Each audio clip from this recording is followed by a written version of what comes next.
Hari ini saya datang ke Pangsapuri Berambang Indah, Kuala Lumpur. Ini salah satu unit yang saya bakal pasarkan untuk dijual. Ramai orang yang kerja ejen ni cuma ambil gambar, letak iklan, lepas tu tunggu pembeli.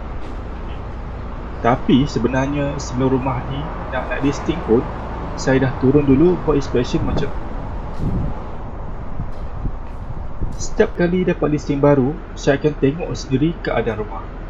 Dari pintu depan, ke lantai, cat, bilik tidur, dapur, semua saya semak.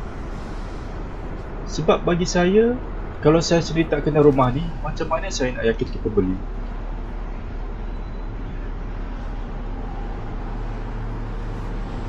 Contohnya macam kat dapur ni, saya akan semak keadaan kabinet, sinki dan ruang laundry.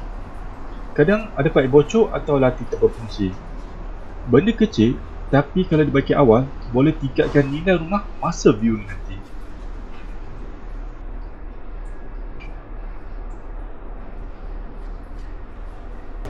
Saya juga periksa tandas dan bilik air.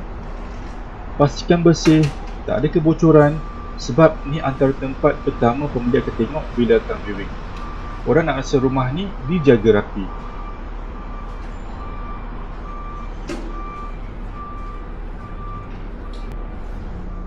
Dekat ruang tamu ni pula, saya suka bayangkan macam mana pembeli akan rasa bila masuk kali pertama. Dari sini, saya tahu angle mana nak bergambar, lighting macam mana nak sesuai dan macam mana nak buat video tua yang menarik.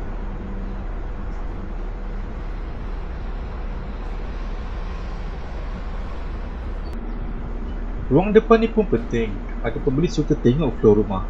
Dari pintu masuk ke dapur, ruang tamu, semua tu kena nampak kemas dan teratur.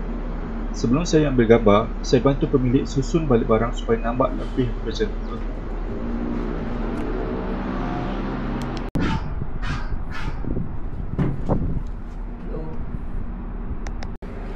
Kalau macam bilik utama ni pula, saya tengok pencahayaan dia. Saya suang dan keadaan dinding. Kadang-kadang saya cadangkan pemilik untuk cat semula warna neutral sebab itu pun boleh buat rumah nampak lebih luas bila kita ambil gambar nanti. Sebab tu saya percaya nak jual rumah bukan sekadar letak iklan, tapi kena ada usaha, kena betul-betul faham rumah tu dan kena tahu cara persembahkan dengan betul. Kalau anda ada rumah nak jual tapi tak tahu nak mula dari mana, biar saya bantu. Saya uruskan dari semakan pasaran, inspection sampai urusan loan dan dokumen. Hubungi saya Syaril, biar saya tengok rumah anda.